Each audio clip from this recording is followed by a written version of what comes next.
benvenuti oppure ben ritrovati sul mio canale. Oggi così un look un po' wild, un po' crazy, un look soprattutto primaverile perché, amici, da casa la primavera è sbocciata fuori e dentro me.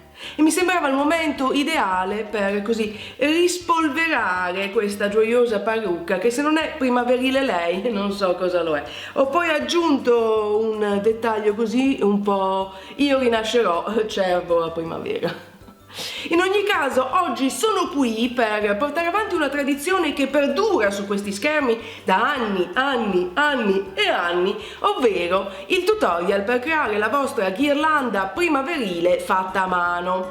Quest'anno, per cambiare un po', ho creato una ghirlanda utilizzando, o per meglio dire riutilizzando, una vecchia cornice che avevo acquistato al mercato delle pulci. Ecco qua il progetto finito. Il vibe è un po' vittoriano, con questa vecchia cornice dorata, la scritta al centro in filo di ottone, i fiori primaverili, il fiocco in pizzo, così. Se questa idea vi piace, come di consueto vi invito a continuare a guardare questo video ed ecco la lista dei materiali che vi serviranno. Il cartamodello per la scritta in filo di ottone che potete scaricare gratuitamente sul mio blog, una cornice di recupero, del filo di ottone modellabile, del fil di ferro sottile, dello scotch, della colla a caldo, delle pinze da bigiotteria, delle forbici, dello spago, del nastro in pizzo, del feltro e dei fiori finti. Cominciamo realizzando la scritta in filo di ottone che andremo a modellare usando il cartamodello come base. Posizioniamo il filo di ottone lasciandone una parte all'esterno del foglio e fissiamolo in posizione con dello scotch.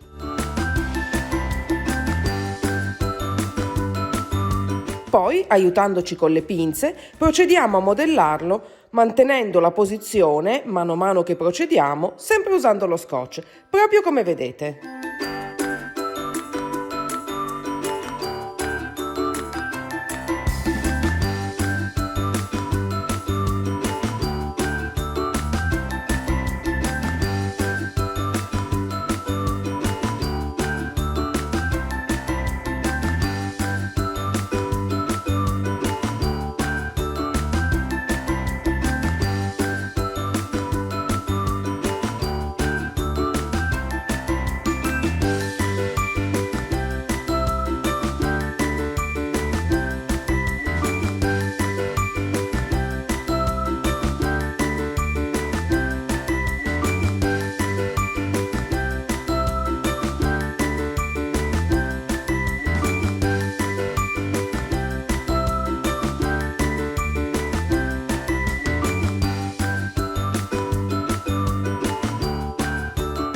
Passiamo ora alla cornice, per la quale ritagliamo una copertura in feltro che ci servirà per rifinire. Usando una penna tracciamo il contorno della cornice e poi semplicemente andiamo a ritagliare.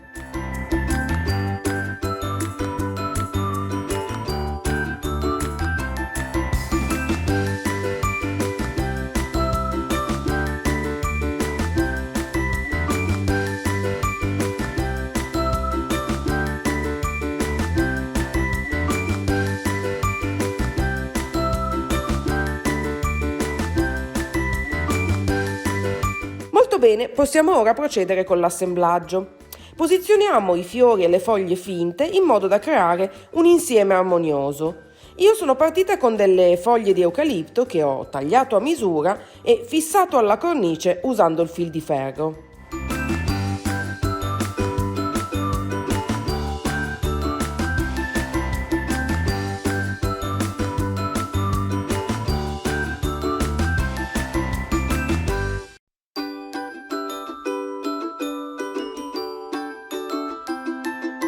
Dopodiché ho aggiunto i fiori.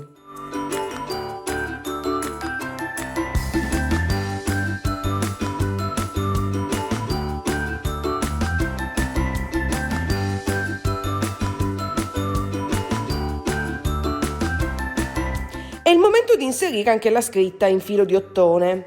Stacchiamola delicatamente dal cartamodello rimuovendo lo scotch. individuiamo la giusta posizione all'interno della ghirlanda e con una penna marchiamo sul retro della cornice in modo da essere certi di incollarla nel posto corretto. Procediamo poi fissandola con dello scotch, proprio come vedete.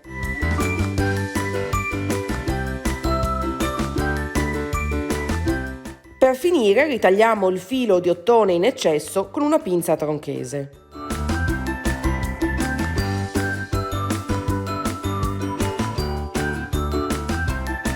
Ora prendiamo il nastro in pizzo e creiamo un fiocco sovrapponendolo ed incrociando le estremità in questo modo. Pinziamo con le dita al centro e fissiamo con il fil di ferro proprio come vedete.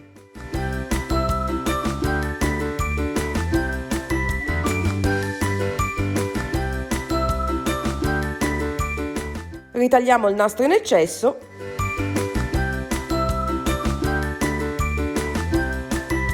e incolliamolo sulla cornice a coprire i gambi dei fiori finti usando la colla a caldo.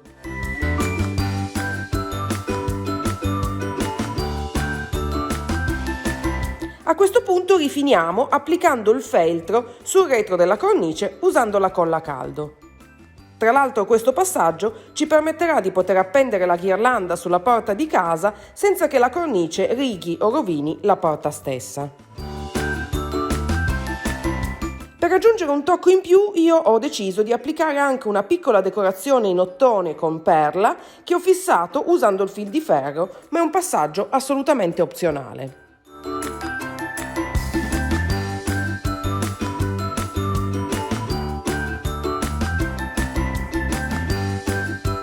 Per finire usiamo lo spago per creare un gancio che ci permetterà di appendere la ghirlanda più agevolmente. E voilà, la nostra ghirlanda è pronta! Ed ecco qui la ghirlanda finita, pronta per essere appesa fuori dalla porta, sulle pareti di casa, per portare una ventata di questa nuova stagione nelle nostre vite, una ventata in più, una brezza primaverile in più. Se l'idea vi è piaciuta, come di consueto, io vi invito a cliccare mi piace in modo che io possa saperlo, e se non l'avete ancora fatto, già che stiamo de strada, iscrivetevi al mio canale per non perdere nessuno dei nuovi video. Come forse avrete notato, peraltro, questo progetto è abbastanza semplice da replicare perché si tratta principalmente di assemblare, abbinare abbellimenti vari su una cornice di recupero, perciò se proverete a realizzare la vostra ghirlanda ispirandovi a questo video, non dimenticate di taggarmi nelle immagini dei vostri risultati su uno qualsiasi dei vari social che posseggo. Trovate tutti i link qui sotto nella info box. Tra l'altro, amici da casa, nella info box vi ricordo che troverete anche il link al mio post dedicato, così come lo troverete cliccando sulla i qui sopra la mia testa, e sul blog ci sarà la lista di tutti i materiali necessari con eventuali link per acquistarli online. Direi che per oggi non c'è altro. Un bacio e ora zampetto verso l'orizzonte felice nella primavera, e noi ci vediamo nel prossimo video. Ciao!